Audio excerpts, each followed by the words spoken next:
What's up, guys? This is Derek from Classic Game Room. Oh, what a freaking week. I'm telling you, it's just been non-stop. It's been weird, too. I've been playing video games that don't suck.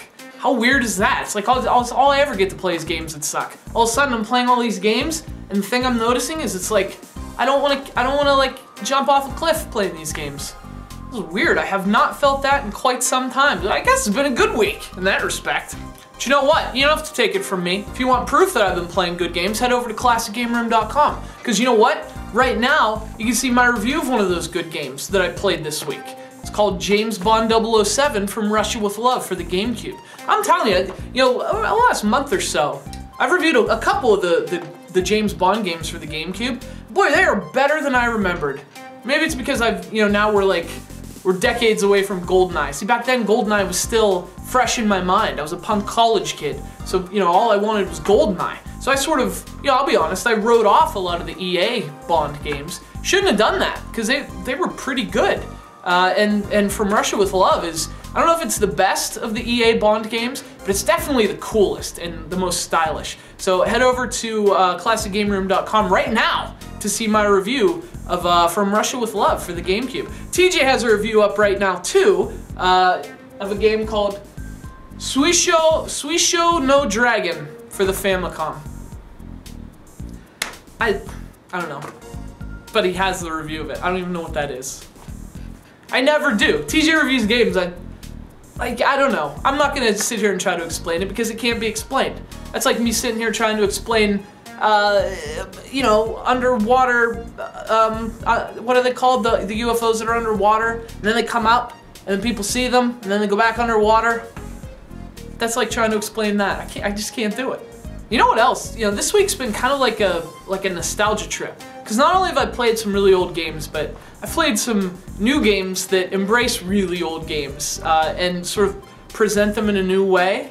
And obviously what I'm talking about is NES Remix. I reviewed that game, and my review of that will be up Saturday over on ClassicGameRoom.com. NES Remix, if you haven't seen, it's basically like if you mixed WarioWare. It's basically if WarioWare had come out on the NES, it would have been NES Remix. So it's a really interesting game. I'm not gonna give too much what I think of it. You probably know what I think of it though. But to hear me talk about it more, head over to ClassicGameRoom.com on Saturday. And of course, TJ will also have a review on Saturday.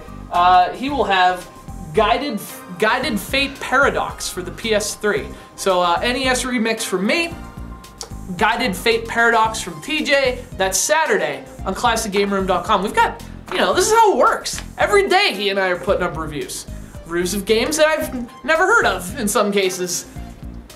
Oh, and speaking of which, on Sunday, TJ has a review of Hakuoki, Memories of the Shinzengumi for the 3DS.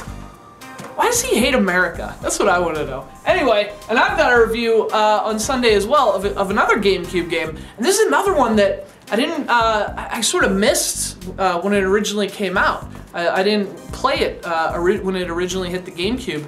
I really wish I would have, because it's really cool. It's called Metal Arms, Glitch in the System.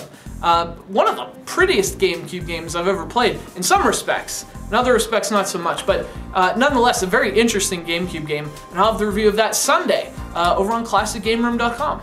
So as you can tell by, some of the major games that we have reviews of coming up, man, it's just been a hell of a week.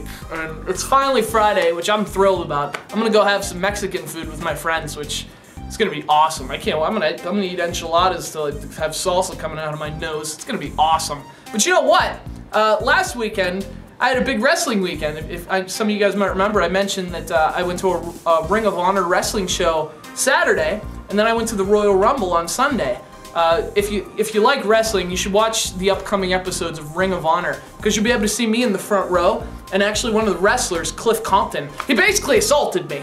He came over, and he grabbed my sign, and he ripped it. Well, let me tell you something, brother. I'm calling you out, Compton.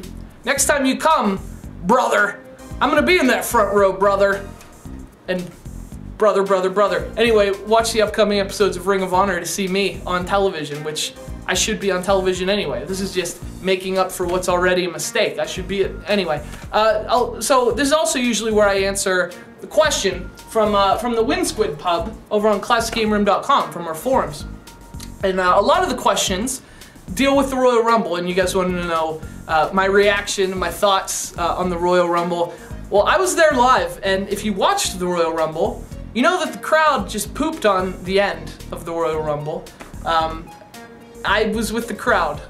Listen, it's not that we just wanted Daniel Bryan to win the Royal Rumble, although we did want Daniel Bryan to win the Royal Rumble. The reason being, he's the hottest thing in wrestling right now. He's the top babyface in the company, but also it's the only story that makes sense for WrestleMania. He's overcome, you know, he said he's been held down by the Authority. He's had to overcome all these odds.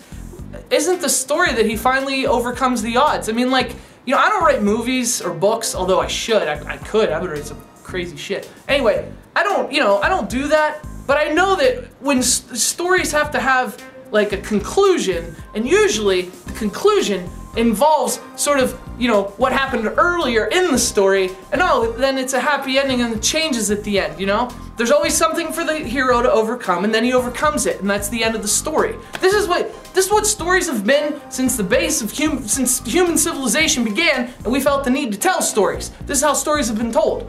But apparently WWE, they tell stories however they want. Apparently their stories involve, let's just hire, you know, grandpas to come in with really bad tattoos, and they dress like, you know, maybe they dress like their granddaughters instead of, you know, of an age-appropriate old man. And then, you know, let's just have them be the hero out of nowhere in the Royal Rumble.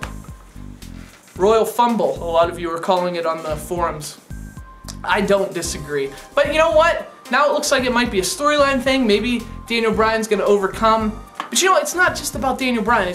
We're just tired of the same old Cena Orton. And now it's gonna be Orton Batista. What is this, 2006? No, listen, no one's nostalgic for 2006. They're nostalgic for 1996. You know, that's how nostalgia works. Time needs to pass before you miss something. Speaking of time passing, it's Friday and I gotta go home. So, I gotta get some enchiladas, I'm not gonna lie to you. So, ClassicGameRoom.com all weekend, some amazing reviews. Go check them out. NES Remix tomorrow, From Russia with Love today, and all the crazy Japanese stuff TJ's doing that I don't know what it is. I'm like Hacksaw Jim Duggan. Ho!